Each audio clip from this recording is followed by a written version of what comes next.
বন্ধুরা কিভাবে বাড়িতে নিম কীটনাশক তৈরি করবে তার জন্য নিতে হবে নিম পাতা, কাঁচা হলুদ। এই পাতাগুলোকে কিন্তু প্রথমে জল দিয়ে ভালো করে ধুয়ে নিতে হবে। এখানে আমি গ্যাস অন করে কড়াই বসিয়ে দিয়েছি, কড়াইয়ের মধ্যে কিন্তু জলও দিয়ে দিয়েছি। এই ধোয়া নিম পাতাটা এর মধ্যে দিয়ে দেবো। আর যে দুটো টুকরো হলুদ আমি নিয়েছিলাম কাঁচা, সেইগুলোকে থেতো করে নিয়েছি, এটাকেও এর মধ্যে পুরো দিয়ে দেবো। কাঁচা হলুদের বদলে কিন্তু গুঁড়ো হলুদও ব্যবহার করলে হবে। চাপা দিয়ে দিয়েছি, এটাকে 15 থেকে 20 মিনিট আমি কিন্তু ফুটিয়ে নেব।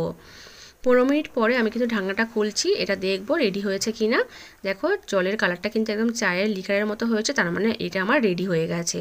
এবার চাপা দিয়ে দিয়েছি, এটাকে একদিন রেখে দেবো। একদিন পরে কড়াই থেকে আমি গামলার মধ্যে ঢেলে নিয়ে ছাদে চলে এসেছি, এটাকে এবার ছেঁকে নেব। নিলেই কিন্তু এখানে আমার নিম কীটনাশকটা রেডি হয়ে যাবে। দেখো আমি এবার বোতলেও ভরে নিয়েছি, এটা 6 মাস পর্যন্ত ব্যবহার করতে পারবো। এবার কীভাবে ব্যবহার করছি দেখো, কিছুটা কীটনাশক নিয়ে নিয়েছি, তার সঙ্গে কিন্তু প্লেন জল মিশিয়ে নিয়েছি। এটাকে এবার আমি আমার ছাদ বাগানের সমস্ত গাছে কিন্তু ব্যবহার করব। খুব ভালো কিন্তু একটা কীটনাশক, ব্যবহার করে দেখতে পারো।